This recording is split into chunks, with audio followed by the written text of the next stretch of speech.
जूनागढ़ वासी और कमिटी माने आपको डाकी करे आमर ये सम्मान अच्छी से आप रखी मुझे आपण मान समस्त को मोर नमन करुँची भविष्य भी प्रोग्रामटा सब वर्ष हो ये मोर आशा। मो ना दुर्गा प्रसाद नायक जूनागढ़ महोत्सव सभापति।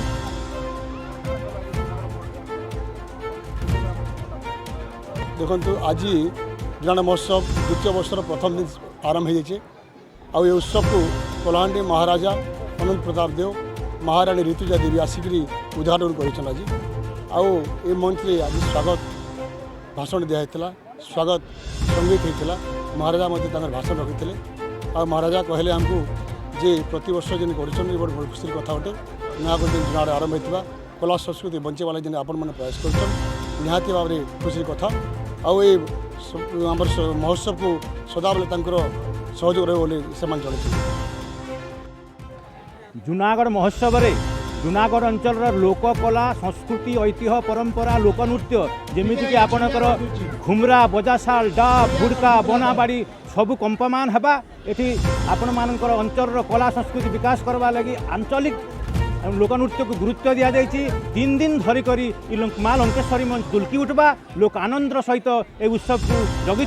जहाँकि बर्तमान आज क्रमागत भाव में 3 दिन धरिक चलवा लोकनृत्य लोककला को प्राधान्य देकर पुणी थे कहते घुमरा बजाशाल ढाप घुड़का मंच 3 दिन धरिक दुलकवा दायित्व अच्छे। आज जूनागढ़ महोत्सव प्रथम